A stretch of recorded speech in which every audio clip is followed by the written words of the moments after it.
Bueno, buenas tardes. Gracias a los organizadores por invitarnos y a ustedes por atender esta exposición. Efectivamente, vengo en sustitución de Luis Gordo y disculpen su ausencia. Cuando he querido... A ver un momentito. Aquí. El índice en el cual he esquematizado mi presentación, me repito un poco en el primer punto que ya han comentado los anteriores ponentes, pero es que es obligado, ¿no? Porque para comenzar a hablar el porqué de la existencia de este uso de energía renovable hay que ver por qué, ¿no? ¿Cuál es el contexto energético? Posteriormente vamos a hacer unas pequeñas pinceladas sobre qué es la energía solar fotovoltaica, pero un concepto muy básico, sus aplicaciones, la situación actual y su evolución futura.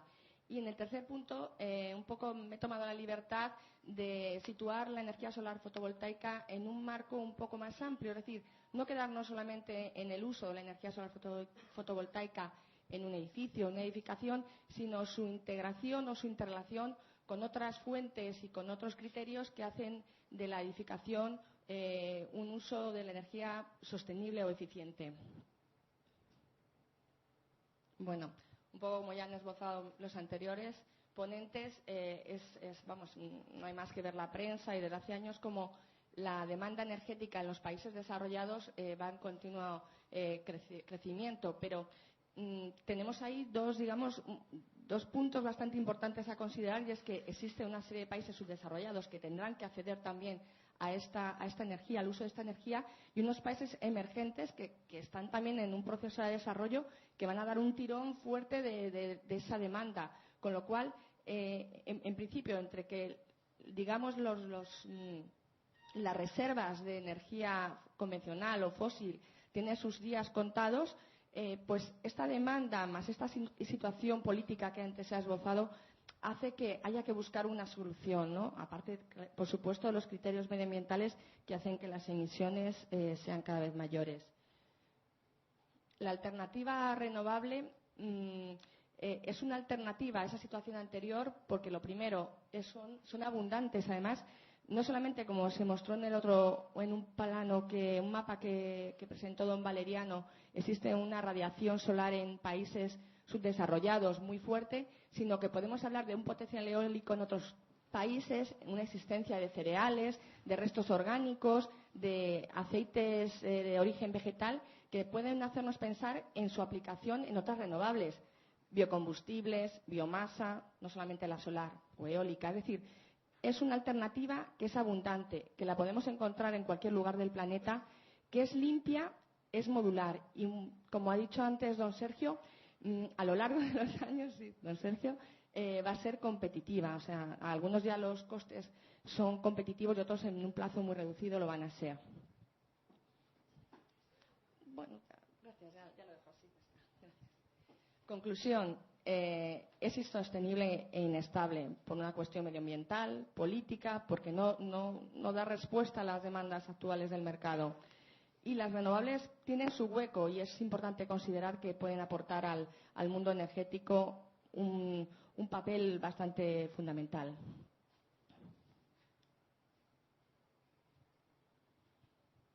Dentro de las características de la energía solar fotovoltaica yo creo que todos de sobra conocido que es la transformación directa de la radiación solar en energía eléctrica a través del fenómeno fotovoltaico.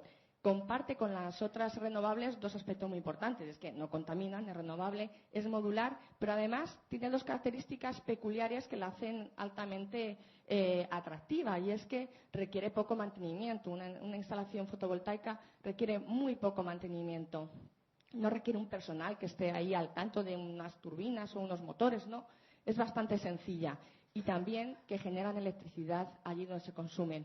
Donde hay una planta solar fotovoltaica, si es en un edificio, es casi seguro que lo va a consumir el propio edificio. Y cuando estamos hablando de plantas de una potencia un poco mayor, casi con toda seguridad va a ser la fuente que va a suministrar energía a ese municipio, a esa localidad.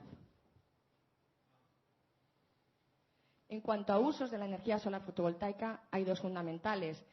El uso del sistema aislado, es decir, lo veremos más adelante en el siguiente esquema, son aquellos que la energía que se produce no se vierte a la red eléctrica, sino que se consume en ese lugar.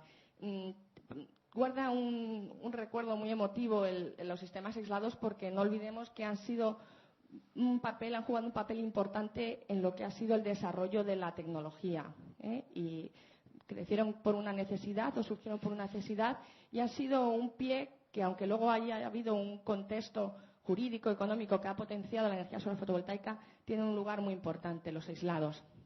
Sobre todo también, como ya presentó don Valeriano, en lugares alejados de la civilización, por ejemplo. Y la segunda utilidad o maneras de configuraciones son los sistemas conectados a la red eléctrica. Como ya he adelantado antes, en los sistemas aislados, la energía eléctrica que se genera a través de la energía solar, de la radiación, se va consumiendo hasta que se utilice en unos equipos llamados baterías. Estos sistemas surgieron pues para la electrificación de viviendas en ambientes rurales, para el bombeo de agua, para sistemas de satélites, es decir, para equipos que están en el espacio y que requieren de una energía y además están, digamos, muy bien dirigidos hacia el sol, y en sistemas de telecomunicación o también de telemedida. En ríos, sistemas de medida pues de temperatura, en cualquier estación meteorológica, antenas de móviles. Sin embargo, en los sistemas conectados a la red eléctrica no es necesario esas baterías, porque la energía, una vez que se genera, es transferida a la red eléctrica.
139 megavatios. En septiembre de 2007 estamos ya en 249. En agosto ya cumplíamos el 90% o 91% y se prevé que en octubre hemos cumplido el 100% del objetivo, con lo cual nosotros ya estamos pensando en objetivos superiores. Antes de que finalice el año ya habrá instalado en España 371 megavatios. Bueno, como les comenté antes, quise también incluir unas pequeñas pinceladas sobre la energía solar fotovoltaica y su integración o otros factores que hay que tener en cuenta. Como antes he mencionado, el código técnico obliga a la utilización de energía solar fotovoltaica en determinados edificios con determinados usos. No debemos de olvidar que cuando una promotora o una empresa decida instalar energía solar fotovoltaica, no pensemos solamente en el cumplimiento del código o en la retribución que vamos a recibir por la misma, sino pensemos también un poco buscando el lema, a qué va, o sea, cuál es el objetivo del uso de energía renovable. Al final, es no solamente sustituir energía de otro origen por renovable, sino debemos de ir más allá, pensar en reducir el consumo, lo que es el ahorro energético y además optimizar las fuentes que tenemos de energía para la edificación. Es lo que he querido representar en estas siguientes presentaciones. Para tomar como ejemplo, hemos utilizado un edificio que hemos construido y que es nuestro, que es el que tenemos en Pamplona. Es un edificio cero emisiones, y lo veremos al final de la presentación. Un edificio convencional, aproximadamente, sobre todo los que son de oficinas, casi todo el consumo energético es debido a la climatización, y bueno, somos sufridores todos, e iluminación. Si nosotros pensamos cuando vamos a construir un edificio o cuando vamos a remodelar las instalaciones energéticas, primeramente en hacer un ahorro, es decir, de qué manera puedo disminuir la demanda energética, porque bueno, estamos hablando de edificación y es que es lo fundamental, es de sentido básico. Antes de hablar de cómo generar más energía, pensemos cómo reducir esa demanda. Y hay varios factores para reducir la energía. Y lo segundo, una vez que ya hemos hecho ese estudio, hemos hecho ese análisis y vamos a ver cómo demandar menos energía, bueno, pues la que necesitemos, produzcámosla de manera renovable. Eso ha sido el objetivo que nos marcamos en el edificio de Acciona Solar, que además es un edificio que esa energía que va a ser necesaria, porque no toda es cubierta por renovable, va a ser utilizada una caldera de origen vegetal, con lo cual el balance de emisiones CO2 es nulo. Por eso es un edificio cero emisiones. Esta exposición de este edificio se puede replicar en cualquier otro. En este caso, se trata de un edificio de 5.000 metros cuadrados de parcela, pero lo que es construidos son 881 metros cuadrados en 4 plantas. Esta es la visión sur del edificio.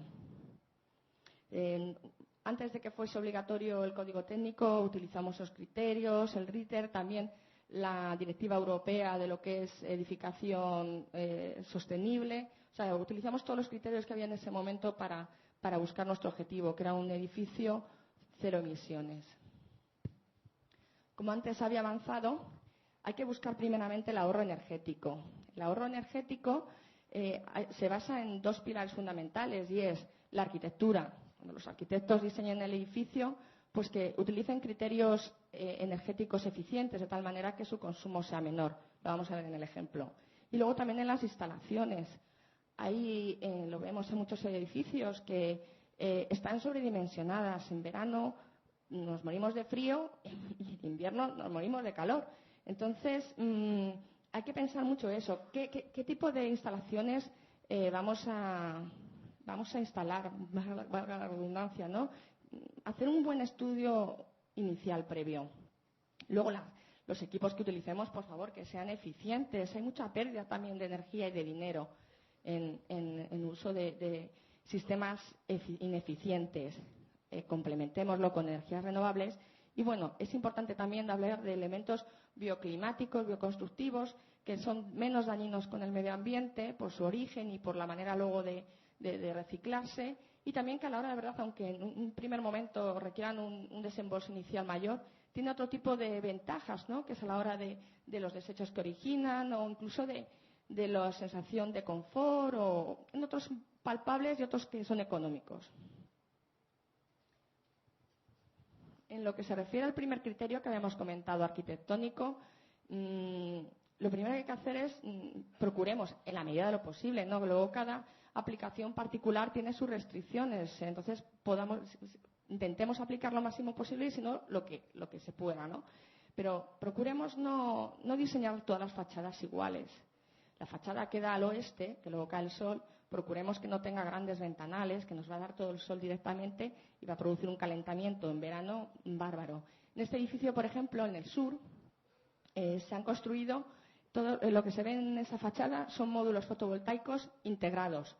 Crean un muro cortina que además hace efecto invernadero, que luego veremos su aplicación, cómo se integra con otro tipo de renovable y hace un efecto de ahorro y de proporción de climatización.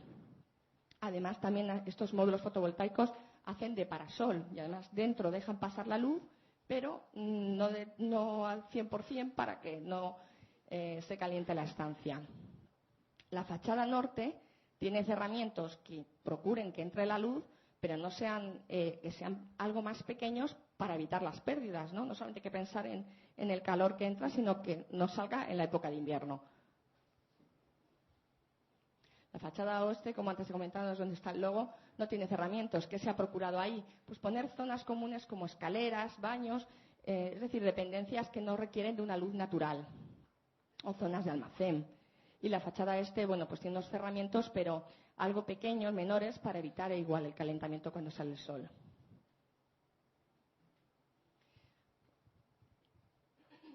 Continuando con criterios de ahorro, hemos puesto aquí el ahorro en la iluminación, porque no solamente es un ahorro en electricidad y, por tanto, en lo que es la factura que se paga a final de mes, sino porque un edificio que está sobreiluminado produce un calentamiento del mismo. Hay muchos grados en salas que se incrementan por lo iluminada que está la sala con luz artificial.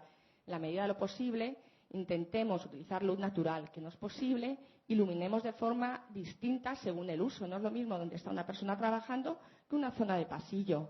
Si es posible, pues colocar detectores de presencia. Incluso ya compañías que trabajan en estos sectores, pues ya proporcionan en el mercado sistemas que según va aumentando la claridad del día, va disminuyendo la intensidad que proporciona.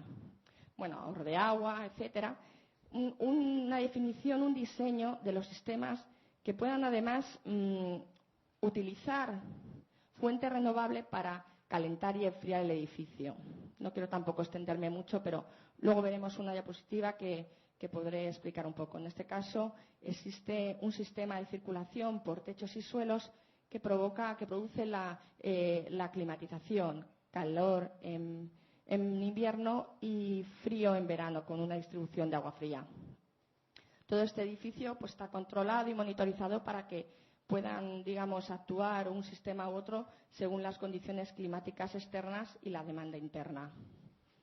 El último punto es lo que he comentado antes. Es una caldera que, aparte de ser de origen vegetal, el combustible, porque es de biodiesel, es además eficiente. Como os he comentado antes, lo que es la fachada sur tiene una instalación fotovoltaica de 25 kilovatios conectada a red y arriba en la cubierta existen otros 25 kilovatios también conectados a red. La de arriba solamente no hace ninguna función más, solamente produce energía, y la que hace de parasol además participa activamente en la climatización del edificio. Los otros paneles que se ven entre medias, ¿no?, en la zona sur, en la cubierta, son térmicos para la producción, la climatización. Para ello se utiliza además máquina de absorción, que es una tecnología que permite de la radiación que calienta un agua producir frío. Es el futuro de la energía solar térmica. Esta es una vista interior de lo que son el parasol, ¿no?, en la fachada del muro cortina, los módulos fotovoltaicos. Vemos como entre lo que es la pared interior existe una especie de galería, que es lo que va a hacer de invernadero. Todo ese sistema está recorrido por una serie de tubos y además, al existir sondas, se abren y se cierran. Todo está controlado y monitorizado para que, según la temperatura del exterior y del interior, entren o se cierran unas y otras. Este parasol o este muro cortina como el nombre indica, hace de efecto invernadero porque en invierno va a provocar que el aire que entre se calienta y un poco más, como en los invernaderos, ¿no? Es algo de perogrullo. ¿De qué se va a ayudar además?